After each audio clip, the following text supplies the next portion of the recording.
nothing really entices you to continue with the season of Great Lent like the smell of pot roast.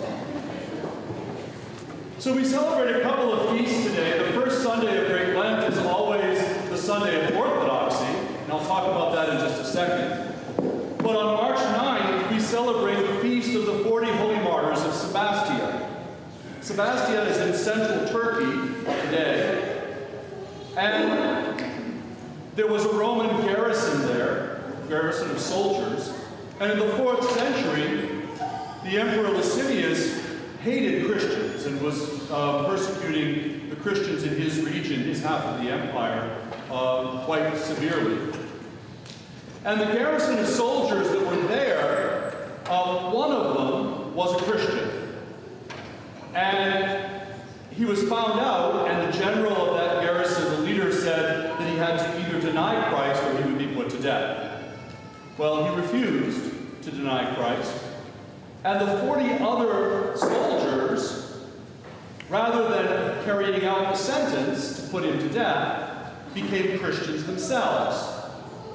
And so they were all ordered to be stood out into the half-frozen lake there in Sebastia until they died.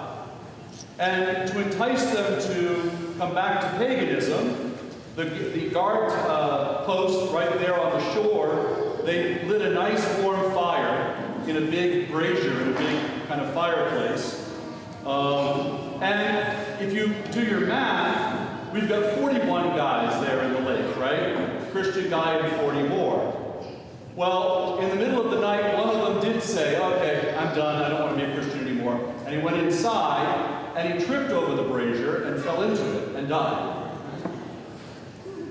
In the morning, they found that they were all still alive, and so they broke their legs so that they would pass.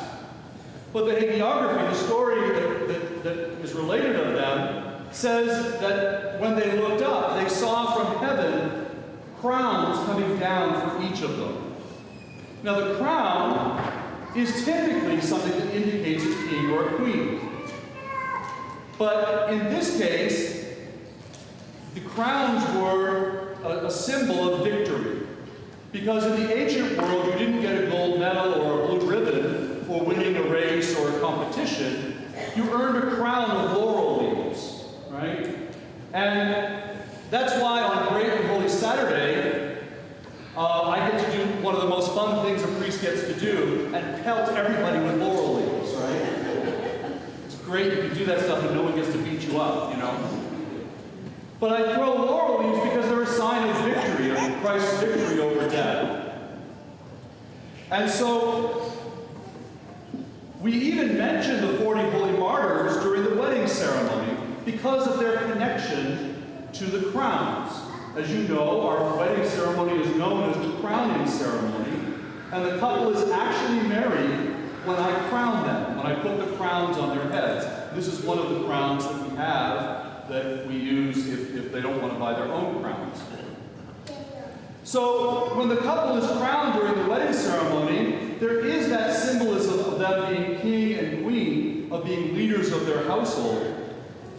But even more, the sense of this kind of victory over sin and death, in that they are healing the ancestral sin of Adam and Eve, doing what Adam and Eve should have done. On an even deeper level than that, going back to the 40 Holy Martyrs, the crowns are also a symbol of the martyrdom in marriage. That there is sacrifice, and I'm preaching to the choir, I'm sure. I don't have to tell married people about the sacrifice that they have of themselves, both for each other and for their family and for all of those that they encounter. And so the married couple during the wedding ceremony, wearing their crowns, make their first steps as a married couple around the table that is here. And that table that we place here in the center is a second altar, right? It's a second altar. And we sing the same 3 hymns as we go around this table that we sing when a man is made a deacon, a priest, or a bishop. He goes around that table because his life now focuses on the heavenly throne. Marriage is lived out here on earth. And so, but it is a very powerful statement of the priesthood of the couple in their home, ministering to their family. And I always say that this table here is like your dinner table, right? It's a symbol of your dinner table. That as you go through your married life wearing your crowns, spiritually wearing your crowns, you are in your daily kind of activities that surround that table, making meals for your family and friends and your priest. I always put that one in there. Self-preservation. You know, doing homework, figuring out your taxes, making important decisions, all of the things that happen there in the home, all of that is blessed. And the couple wears their crowns spiritually throughout all of that, proclaiming the victory of Christ. Now, of course, none of us is perfect, and so sometimes we fall down in sin, and our crowns get a little off kilter. And so the church has given us the gift of holy confession and holy anointing, and prayer and fasting and almsgiving to help us to kind of reset the crowns on our heads and to kind of redirect ourselves once again. And especially in this time of Great Lent, it is a time of kind of renewal and reset. For those of us who are unmarried, we also earn our crowns. In a sense, baptism is the starting gate, right? That we begin to run our race, as St. Paul says, we begin to fight the good fight. We struggle against temptation and sin. We struggle to love God and our neighbor as ourselves. And we also have a martyrdom of patience, of mercy, and of sacrifice. All of us, as I said, trip and fall during the race, but it is for us to pick ourselves back up through the power of Christ in our life. It's not remarkable that we trip. It's remarkable that we rise up again because of God's love for us and His mercy. Again, with confession and anointing and living the Christian life. As I said at the beginning, we celebrate also this Sunday, the Sunday of Orthodoxy, which commemorates the restoration of the holy icons. For 100 years, there was a fight, and it was a serious fight, over whether we could have icons or not. Were they idolatry? Was it something that God didn't want?